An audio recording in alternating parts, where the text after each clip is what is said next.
அதங்க போறான உண்மை மயிலாடு உண்மை அதே உண்மை. புத்தூர்கட்டு பாண்டியன் லைவா தான் வீடியோ போடுற ஒருத்தர் நோயா அப்படி சொல்லி கை தூக்குற மட்டும் பாத்திருக்கேன், காலை தூக்குற பாக்கல. லைவா தானே பண்றாரு. ஐயா எனக்கு 7 வருஷமா அந்த கை இப்படி தொக்க போட்டு இருக்கேன், அப்படியா ட்ரீட்மெண்ட் பண்றாரு. கையை தூக்கு, தொடு தொடு, உண்மையை தானே சொல்றாரு. அந்த நபர் போய் புத்தூர்கட்டு பாண்டி பண்ணினாரு, என்னை ஏமாத்திதான் வீடியோ பண்ணாரு, என்னால தூக்க முடியல, நான் கஷ்டப்பட்டு தூக்கலைன்னா செருப்பு அடிப்புன்னு சொன்னாரு அப்படின்னு போட்டா தானே குற்றம். பிறருக்கு நல்லதை செஞ்சு பிறருக்கு குணப்படுத்தக்கூடிய மருத்துவ துறையில் இருக்க அத்தனை பேருமே கடவுளுக்கு சமம். உண்மைதானே? அதான் என் தம்பி யூடியூப் சேனல் எல்லாரும் கைதுட்டாங்க. அதே உண்மை தம்பி. பார்க்க முடியாது, கேட்ட பூட்டிடுவாங்க.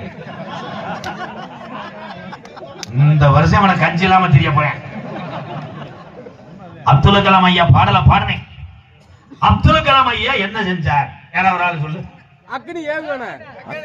அக்னி சட்டி ஆக்கலாம். அக்னி ஏவுகணை. ஏன் காதையும் கேட்கலையோ? ஏவுகணை. அக்னி ஏவுகணை என்றால் என்ன? இந்திய திருநாட்டை திரும்பி பார்க்க வச்சவரு. இந்திய திருநாட்டை அதை நான் சொல்லி கொடுத்த டயலாக யோசிச்சு சொல்றேன். யாரு? அதெல்லாம் கிடையாது. தமிழ்நாட்டை கிடையாது, உலக நாடுகளை உலக நாடு தமிழை மக்கள் திரும்பி வைக்க வச்ச ஒத்த தமிழை யாருன்னா ஏபிஜே அப்துல் கலாம் ஐயா. அப்படி சொல்றீங்க. உலக நாட்டை திரும்பி எப்படி மேடையை சாட்சி விட்டுருவேன். உயிட்டு கயிறை போட்டு எடுத்துக்கிட்டு இருக்கேன். சிவப்பு பணியன் கயிறு ஏவுகணை நாயகன் அவர் ஐயா. நம்ம அப்துல் கலாம் ஐயா நினைக்கிறான். சமீபத்தில் கூட ஒரு நாடு போர் தொடுக்குச்சு, அப்ப பயந்துச்சு. எதுக்கு பயந்துச்சு? அப்படி சொல்றான். தங்கம் சூப்பர். ஏவுகணை கிடையாது,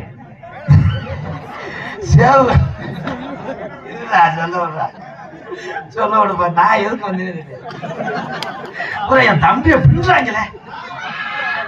என் தம்பிகள் எங்கள் அண்ணங்கிட்ட தான் அதிக நகைச்சுவை. நான் இங்கிருந்து எடுத்ததில்ல, அங்கிருந்து எடுத்ததுனாலதான் நான் பேர் வாங்க. நீங்க தான் அதுக்கெல்லாம் காரணம். தம்பி தம்பி அவன் போச்சா தம்பி, தீ நம்ம வண்டிக்கு போட்டு போடுப்பா. நான் கூட தீ குளிச்சுட்டேன்.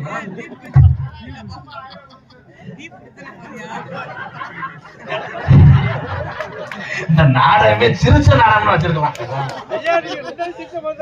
அப்படி சொல்லு. இங்க இருக்கிற எங்க அண்ணன் தம்பி, எங்க அக்கா தங்கச்சி எல்லாம் இங்க உட்கார்ந்து இருக்காங்க. இவங்க அத்தனை பேருக்குமே மன கஷ்டம்னு ஒண்ணு இருக்கும். அப்படியா? 1 லட்சம் கூடியா?